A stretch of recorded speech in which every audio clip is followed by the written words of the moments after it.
The episode begins with Estalize observing a heated sparring match between King Canute and Thorkel's right-hand man, Wolf.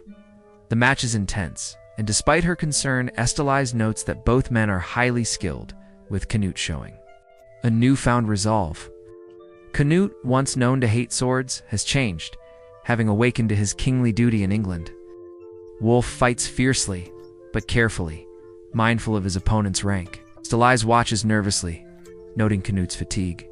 Advisors remind her that a king must show strength to command respect, especially among the Norse who only follow the strong. Canute's swordsmanship is praised, and even Wolf acknowledges his growth. After the duel, Canute turns to pressing matters of state, discussing taxes and the difficulty of maintaining a standing army in England with his ministers.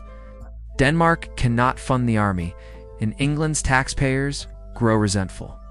A new strategy is proposed: expand royal lands for revenue. Meanwhile, Catil arrives at the palace seeking favor with the king, hoping to maintain his family's standing. His foolish son Olmer causes trouble in town, getting into a fight that's broken up by Leif and Thorfinn. Leif introduces Thorfinn to Catil, who suspects Thorfinn may be the long-lost son of his friend. Back at the palace, Olmer impulsively begs Canute to let him join the royal guard, but fails to prove himself. Later, Canute and his advisors discuss using someone like Olmer in a covert plan. The episode ends with Canute initiating a bold political move for the sake of peace for all. The episode begins with the soldiers mocking Olmer, the young man who had previously made a fool of himself during the test to join the king's guard. Despite his embarrassment, he lies face down on a table, humiliated but still present. A soldier is sent to deliver the news of his failure. Plotted remarks mockingly, but he brings the message from Commander Wolf anyway, expressing that while Olmar's resolve was commendable, his swordsmanship was still lacking. Olmar, visibly crushed, walks away as others mock him, suggesting menial jobs. The mood shifts when Thorgel, Olmar's older brother, confronts him, slapping him awake and demanding he avenge his dishonor, claiming a true warrior either kills or dies when insulted. Under pressure, Olmer attacks a man and ends up killing him in a rage, shocking everyone around. Panic spreads as the realization dawns that the victim was a noble's envoy. Thorgel justifies the action, claiming it was a duel to defend honor. Guards arrive to arrest them for violating the ban on dueling. Despite attempts to explain, Olmer and others are taken into custody. In a hidden conversation, it's revealed that the entire situation was orchestrated by Canute's men to create a reason to seize Catil's land.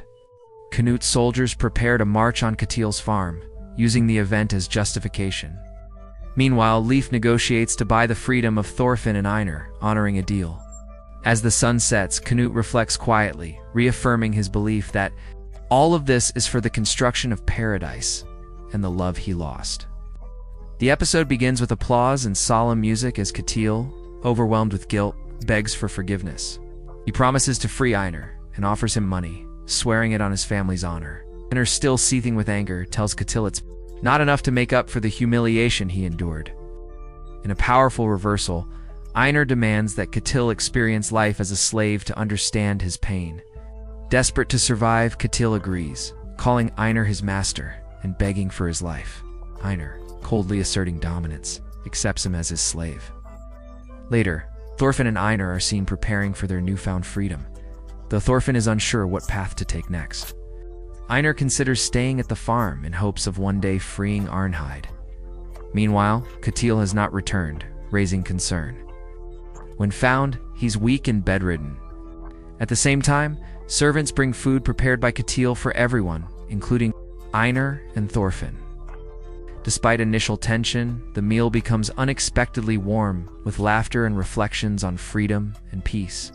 Elsewhere, Snake is warned of a dangerous escaped slave named Gardar, who murdered a family and set their house on fire.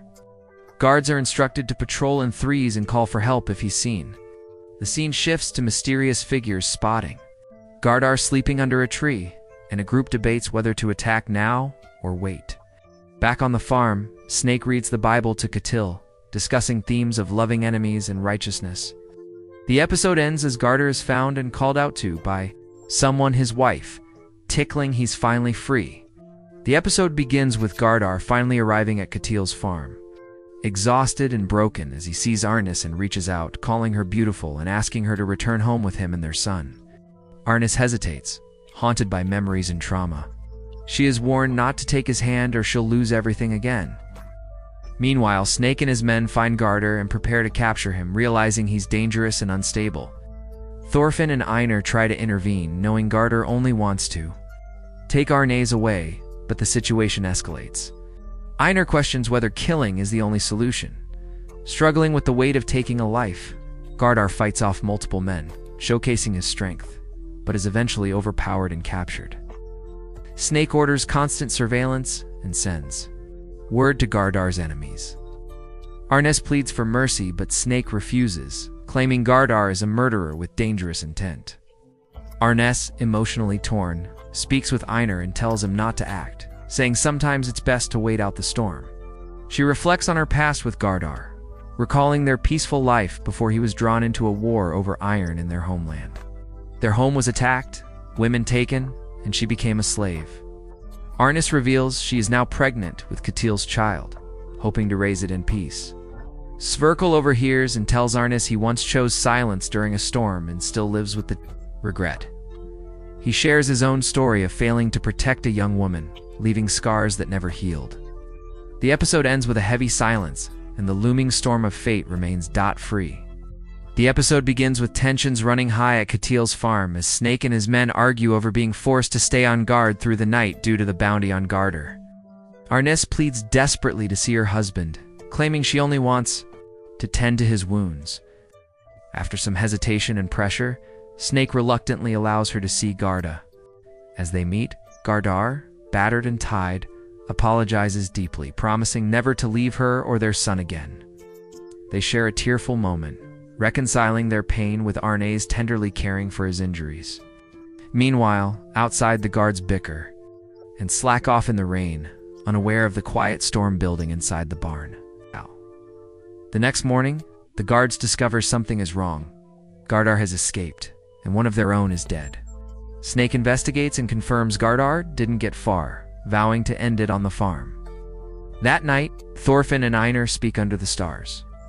Einar, frustrated by the violence that stripped Arnis of her freedom, vents his rage and confusion. Thorfinn shares his guilt, haunted by the faces of those he's killed. He admits his past as a warrior, now seeking redemption by creating a world without war or slavery. They discuss the difficulty of changing the Norse mindset, where violence and wealth define men. But Thorfinn dreams of a land far across the Western Ocean, a place free of kings, war, and slavery, though unsure if such a place truly exists. He remembers Leif's stories and clings to the hope of building peace from the ashes.